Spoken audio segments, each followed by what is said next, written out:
and welcome to the world of NekoDecoPop. I'm Nat, and today we're going to be breaking down all of the anime that I watched this spring anime season. This is the third year in a row that confirms that yes, spring has some of the strongest anime of the entire year.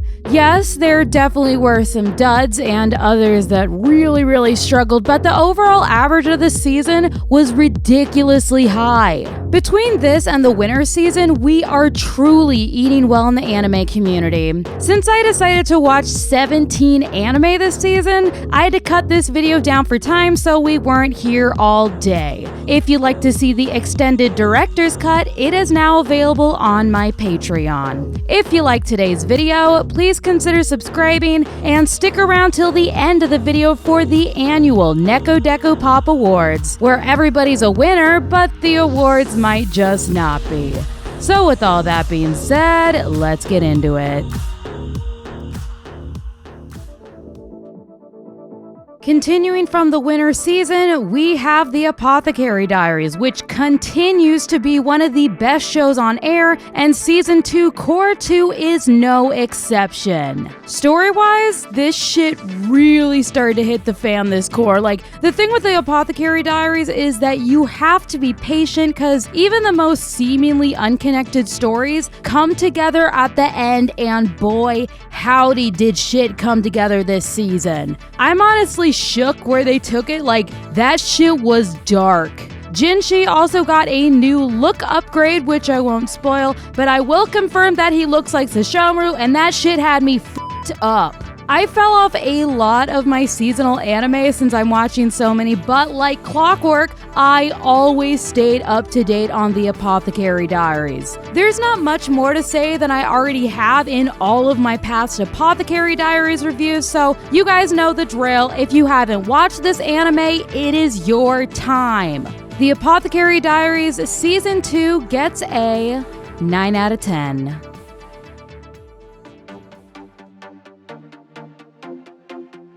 Mobile Suit Gundam GQuuuuux is just wow, like wow. I'm not really sure what I just watched, but I do know that I enjoyed it. Which makes sense, because this was directed by the Kazuya Tsurumaki, aka the director of FLCL and End of Evangelion. There is so much flying at you from every direction, and just like with FLCL, it kinda just gets more confusing the further you go on. But somehow, he is able to pull everything together with an ending that made me proclaim, that sure was an ending. This edition of Gundam follows two teens as they get involved with Gundams and their entire lives blow up in their face.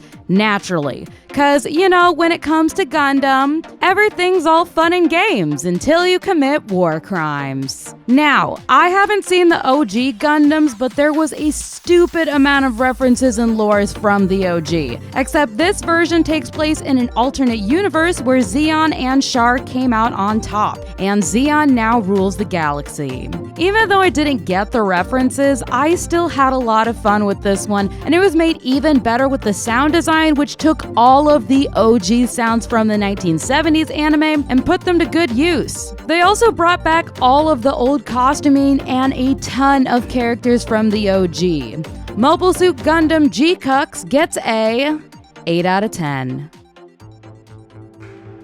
Please put them on. Takamine-san is not just a train wreck. It is a shit show of epic proportions, and it was painful to get through. Like, this one hurt, y'all. This secondhand embarrassment alone took me out every single episode. Like, good God, this shit made me want to walk into the ocean. The story is about Takamine, your standard regulation hottie who has a particular special skill which lets her rewind time and redo daily tasks. And how does she rewind time?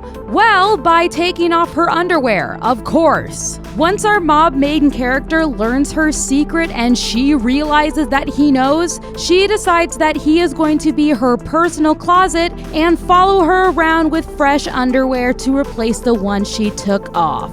Naturally, he does not want to do this because this is fucking crazy, but she blackmails him into doing this, otherwise she'll frame him for SA and have him arrested. So yeah, that is their meet cute. That is their binding connection that pushes them into becoming a couple. And honestly, she is just insufferable. Like, I get that she's playing the whole teasing tsundere who plays hard and bullies her love interest but actually loves him and is doing this to get closer to him. Like, I get the bit, I get the dating culture aspect of being coy and the indirectness being sexy, and I get that it's not that deep, but Jesus woman, just tell him that you like him and stop playing these fucking games.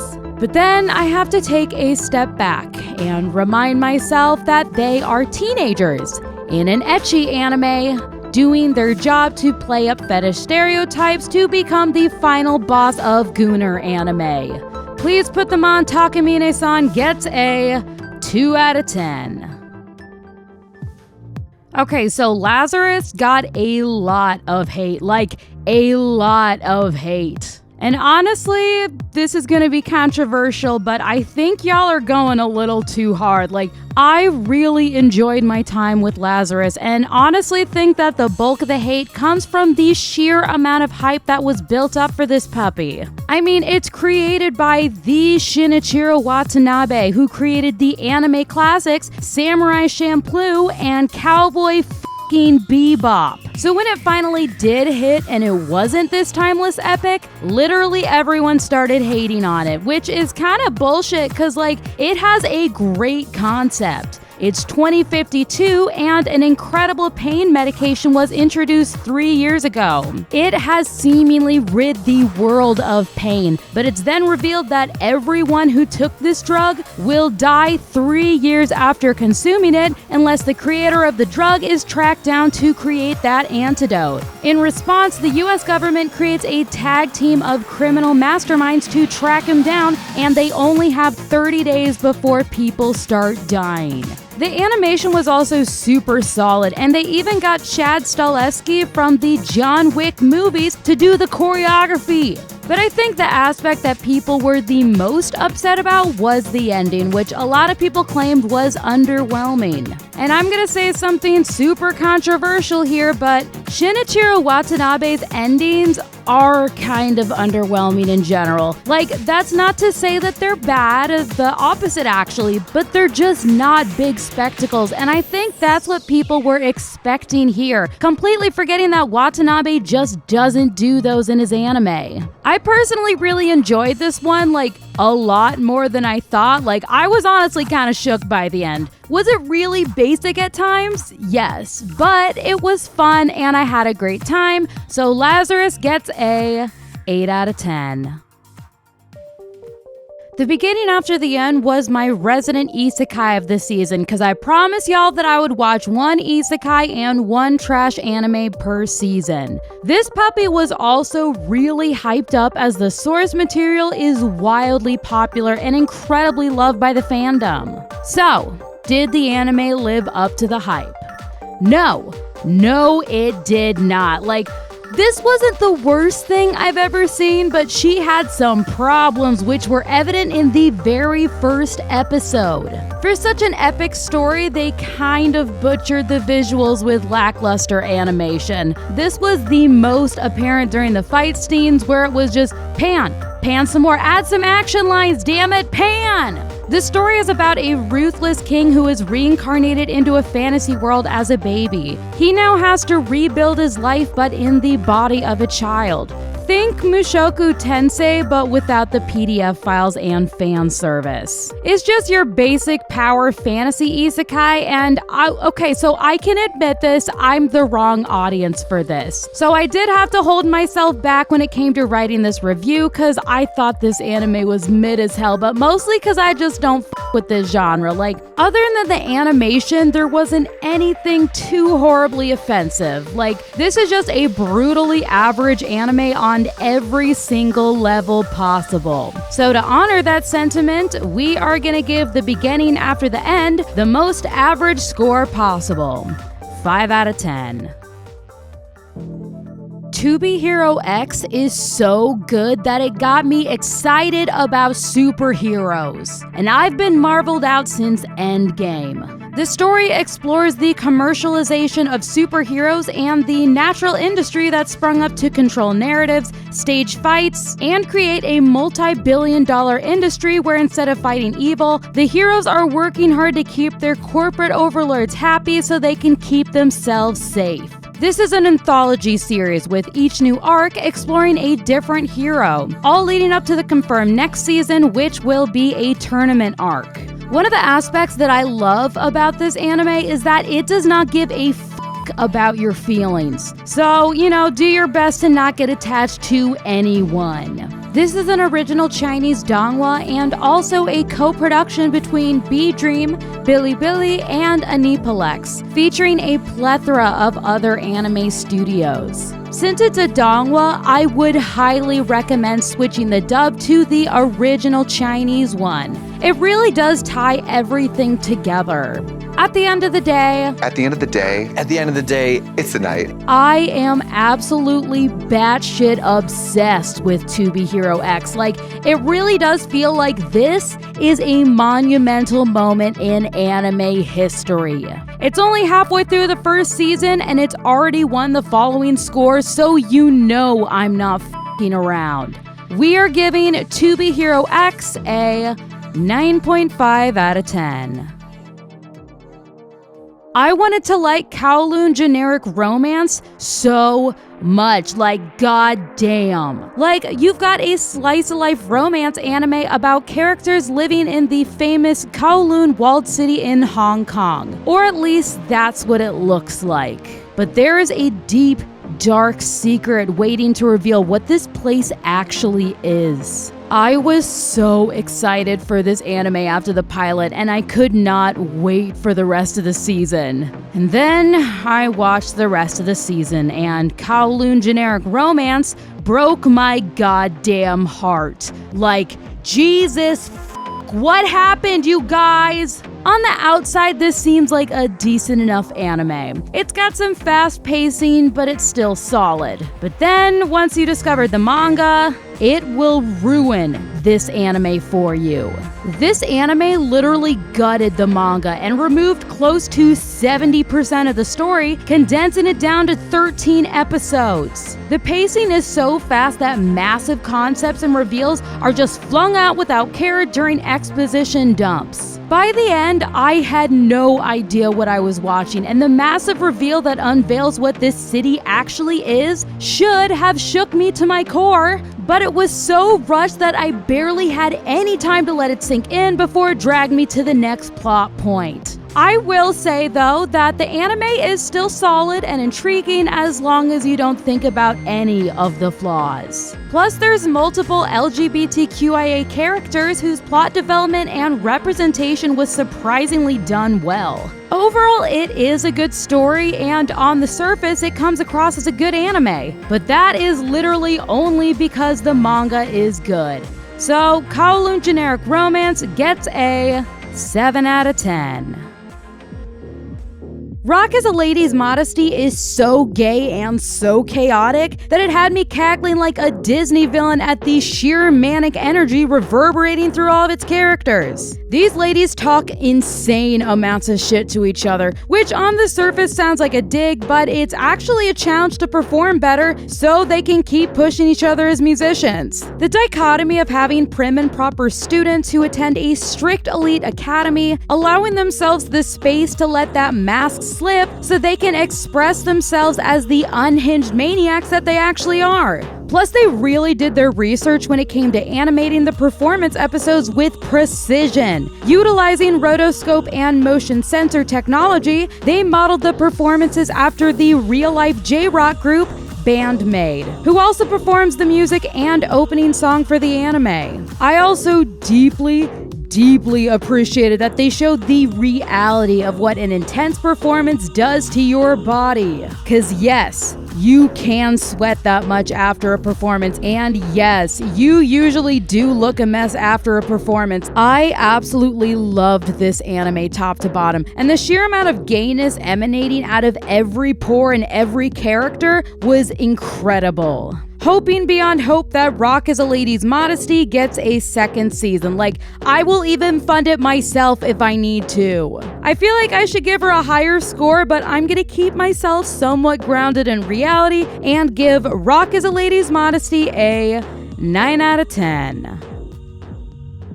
The Dinner Table Detectives was fine. Like, yes, it was cute and funny and charming and all that, but I don't know, I just feel like something was missing. For being a detective show, the format went, crime happens, detectives check out the scene, somehow they get stumped, main character goes home and debriefs with her butler, and without missing a beat, he insults her and then solves the entire mystery right then and there. In a detective mystery, they usually feed you clues throughout the episode, and like, I guess they technically did, but not enough for you to truly make your own conclusions before they just say, okay, here's what actually happened. And I'm not saying to dumb it down, but I don't know, just pace it out better so the characters and the audience can come to the conclusion together. The crimes and mystery themselves were decently intriguing, and I did enjoy going along on the journey solving them. But the saving grace of this anime and the factor that kept me coming back week after week was Mamoru Miyano's performance of the head detective. The manic flamboyance and over-the-top screaming had me in a chokehold. But yeah, other than him, this anime was just meh. Like, it's not bad, but it's also not fulfilling, and I have no interest in watching a second season. The Dinner Table Detectives gets a 6 out of 10.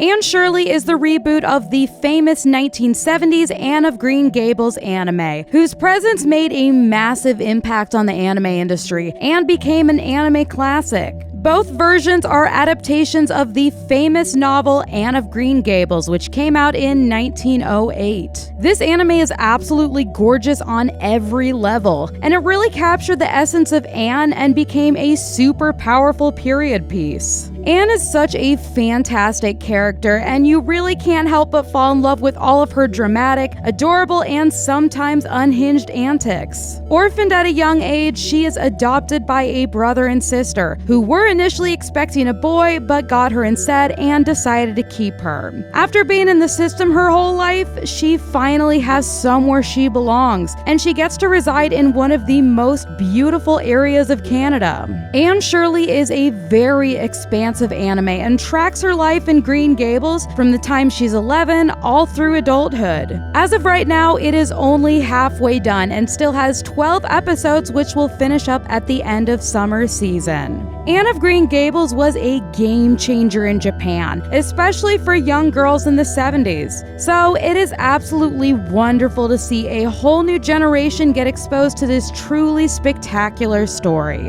Anne Shirley gets a 8 out of 10. Zatsu Tabi, That's Journey is just a glorified Japanese tourism ad for all the lesser well-known gems around Japan. And you know what? I loved it for that. The anime follows Chika, a young up-and-coming mangaka who keeps getting creatively stuck, until one day she makes a poll on what direction to go and spontaneously decides to go on a journey. In each episode, she visits a different place around Japan, sometimes solo and other times with friends. With each new place, the narrator informs you about different facts about the area, travel, and cultural significance of each site. This is such a comfy and cozy anime through and through. And honestly, it's a joy if you're a fan of Japan and want to know more about different sites. Plus, it seems like they really did do their research on presenting a visually and factually accurate representation of these different local sites. I get that this isn't going to be an anime for everyone, but for me, I very much enjoyed it. So, Zatsu Tabi, That's Journey gets a 7.5 out of 10. Apocalypse Hotel is such a weird anime, and I absolutely loved it for that. Every episode has its own themes, and the plot and character growth honestly go so hard. We follow the daily lives of a hotel entirely staffed by robots, who are waiting patiently for humanity to return, after natural disasters and disease force humans to evacuate the planet. Seeing as it's been a hot minute since they said they were going to be back, the robots are determined to stick to their strict daily hotelier routine. Has it been literally hundreds of years since they had a guest check-in? Yes, but are they still going to go through all of their daily tasks and checks every day? Fuck yeah, they are. Our main character is the hotel manager, and watching her and her ragtag team of unhinged robots go about their daily tasks like their AI lives depend on it was so wholesome. As the anime progresses, they finally start getting guests, and the episodes go absolutely batshit from there. There are entire episodes that are their own genre and feel like they're coming from an entirely different anime. There's even an entire episode where there's a couple lines of dialogues at the beginning and end, and then none in between. It pretty much turns into a travel anime for the episode, but even that is done so well that it is still captivating as hell. Apocalypse Hotel gets a 8.5 out of 10. Witch Watch is so goddamn chaotic, and it won me over by the first episode. The best part about this unhinged anime is that it doesn't even remotely take itself seriously. Our main characters are an ogre and a witch, because of course they are. Moruhito has lived a pretty calm life as a descendant of the ogre clan. That is until his life is completely unended by his chaotic childhood friend, who literally crashes into his life and declares that he is now her familiar. This means that his quiet, simple life is now loud and crazy as hell, as he has to protect her from a mysterious prophecy with nefarious consequences. So, that's the baseline of the anime, and everything built on top of it is absolute gold. Like, each episode contains a plethora of smaller stories, and these stories go really hard. Like, some of them are crazy emotional and deep.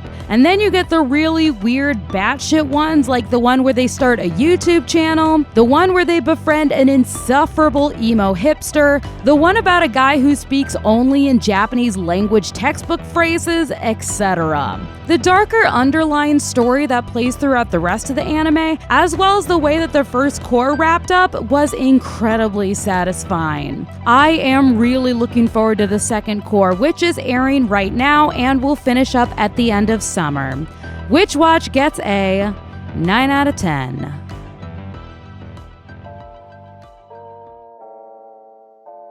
Fire Force is a series that I have a very complicated relationship. On one hand, I think the story is solid, and I really love when it gets super dark, and it has some of the best sound design I have ever heard in an anime that actively help the medium evolve. On the other hand, the whiplash between the dark and cutesy fun can feel jarring, and just the lecture lure in general, just no. And I don't want to hear about how it's actually important to her character and the story and it completes her lore and makes her into a more rounded character. Like, no the it does not, y'all. Y'all are just horny, sit down. But yeah, for the most part, I did like the story this season. I think it had a lot of engaging moments, and I think everything that they're setting up for the possible Great Cataclysm, showing just how easy it is to flip even the most hardened and morally strict characters, and how the religion was founded in the first place, but the whole in-between cutesy moments and side quests just felt really jarring in comparison. And I don't know, maybe I'm just the wrong audience, but yeah, it just didn't quite work for me.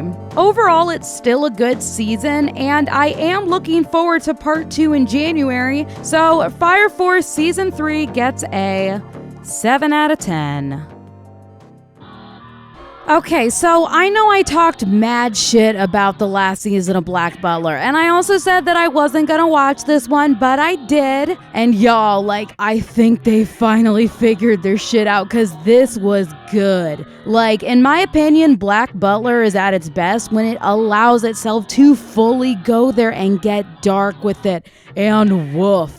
This season got dark as hell and felt almost reminiscent to season 1 in terms of dark brutality. This time around, we follow the gang as they go deep into the mysterious woods of Germany to investigate a secluded village ruled by a witch where werewolves also reign. I was honestly surprised by where this story went as you learn more and more of what this village actually is. The pacing, twists, build-up, and payoffs were really done well, and it honestly restored some of my faith in the series that hasn't been there since the first season. There's also a sequence where Sebastian gets to show his true colors to remind the audience that yes, he is a terrifying monster, so don't you forget it. Because of just how good the recovery of this season was, especially compared to the last few, I think I'm actually looking forward to the next season whenever it ends up coming out. For that, we're gonna give Black Butler Season 5 a 8 out of 10. Go-Go Loser Ranger is such a weird show, and I say that as both a good and a bad thing. Concept, plot, character development, and brutality-wise, this shit is solid as hell. But the execution is just weird. Like, you have all these crazy intense arcs and then just some random arcs and then back to batshit crazy, and the pacing is just all over the place. The storyline this season was compelling enough as we got to take off exactly where season 1 left us. It quickly reveals that there is a mysterious third party that is starting to peel back the curtain as to what the Dragon Forces actually are. As the storyline progresses, there's like a really big arc in the beginning with like a school and a loop and all that stuff is fun, and there's a really big arc at the end which goes like super duper hard, and then everything in the middle is just kind of what the fuck are we doing here? But I gotta say, that final arc, oh my god, it was one of the strongest that this series has done. And honestly, all the events that it kicked off went so goddamn hard. It almost reminds me of The Boys, especially when it comes to the whole heroes actually being the ones who are most evil, and this season really did not shy away from that. I feel like if this season had been edited and paced better, it would have been so much stronger and probably one of the best of the season. But alas, we got what we got, so Go-Go Loser Ranger gets a 7.5 out of 10. Windbreaker had no goddamn right to be this good. Like, what in the actual fuck? It was a perfect blend of action arcs and the deep character development that makes us love everyone involved. But the shining character who absolutely stole the entire show was Tsubaki or Tsubakino. Their storyline about discovering that they were somewhere between the non-binary, genderqueer, just kind of outside the realms of gender, and just trying to figure out where they were and figure out that like it's okay to be like that, was done so well. It was beautiful, it was compassionate. Oh my god, like I have not seen anything like that in a long time. Like that scene where they start experimenting with lipstick and break down after being accepted by their chosen family made me ugly cry. The wonderful thing about this season is how even in the worst fights, it always comes back down to protecting and supporting each other. And sometimes even the enemies, so that everyone collectively can grow. I absolutely loved the second half arc and the insane amount of plot and character growth. Like, that ending came out of nowhere and absolutely shook me. Season 1 was super solid, but it didn't quite feel complete. But this second season filled in all of the gaps and truly gave me everything I could have ever wanted from this series. And for that, Windbreaker Season 2 gets a 8.5 out of 10. Welcome to the official NekoDecoPop Awards, where everyone's a winner, but the awards might just not be. The award for Best New Series goes to To Be Hero X. The award for Best Continuing Series goes to The Apothecary Diaries. The award for Best Intro Song goes to Jump into the night, cause now we're trouble. Don't you miss the fight, just skip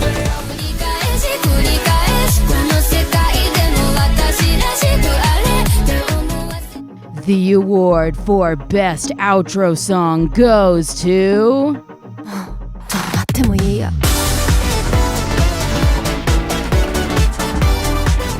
The award for Best Overall Style goes to... To Be Hero X. The award for Best Character goes to... Otoha from Rock is a Lady's Modesty. The award for Worst Character goes to... Takamine from Please Put Them On Takamine-san. The award for Best Anime Comeback goes to... Black Butler Season 5. I wrote you guys off, but you have pulled me back in. The award for Best Japanese Tourism Ad goes to... Zatsu Tabi, That's Journey, obviously. The award for Best Fight Choreography goes to... Lazarus Season 11. Like, what in the actual f***? The award for Best Score and Sound Design goes to... Mobile Suit Gundam GQuuuuux. Like, they literally brought back all of the OG music and sound design from the 1970s series, and then they had a score with straight up hard techno in it. Like, come on. The award for Hottest DILF goes to... Greenkeeper from Go Go Loser Ranger. Like, good God, man. You trying to have more kids? The award for Best Robot goes to... Front Door Robot from Apocalypse Hotel. Just excellent. The award for Worst Anime to be Walked In On goes to... Please Put Them On Takamine-san. No, really, I can explain. It's not what it looks like. It's exactly what it looks like. The award for Best LGBTQ Representation goes to... Windbreaker. Like, that storyline made me ugly cry. The award for Worst Fan Service goes to... Fire Force for The Lecturer. Like, at least Please Put Them On Takamine-san is a full-on ecchi and commits to their fan service. Like, give me all or nothing. The award for Best Manic Screaming goes to... Tie between the insane lesbians from Rock is a Lady's Modesty and lead detective from the Dining Table Detectives. And the award for Most Wasted Potential goes to... Also a tie between Kowloon Generic Romance and The Beginning After the End. Just, come on, you guys, do better. Congratulations to all of our winners, and we'll see all of you at next season's awards. So to wrap things up, how did I feel about this season? Well, I think this set the stage for some of the biggest heavy hitters of the year, and proved that the spring season is not to be f***ed with. My favorite anime were To Be Hero X, Witch Watch, and Rock is a Lady's Modesty. My least favorite was obviously Please Put Them On Takamine-san. And anime I wish beyond hope were better were Kowloon Generic Romance and The Beginning After the End. I am so excited to see where our continuing anime of To Be Hero X, Witch Watch, and Shirley go during the summer season. What were your favorite and least favorite anime? And which anime do you feel like should have been better? Let me know in the comments below. If you'd like to see the extended director's cut of today's video, it is now live on my Patreon. Shout out to all of my Patreon producers, including Sakura Sky, Hortensia, Karen Miriam Goldberg, Jeff Friend, Horsey Bread, and a special thank you to Legion Zero. Make sure to subscribe and stick around next week where we are going to be diving into my anime review of Cherry Magic. I've decided to rewatch it for all of y'all to, see if I hate it any less. I don't know, I really didn't like it on the first watch, but y'all convinced me in my ranking video, so I'm gonna give it another shot, and we'll see how that goes. On a personal note, I just wanted to come on here and thank all of you so much for your support. My channel, NekoDecoPop, is turning 2 on Monday, which is insane, and I am just eternally grateful for all of you helping me grow. You guys are making it possible so that this can hopefully become my full-time job. So thank you so much for being here and just being a part of the community and helping us grow. Like, I cannot wait to see how our community continues to grow and blossom. Thank y'all so much for sticking around, and I'll see all of y'all on the next one.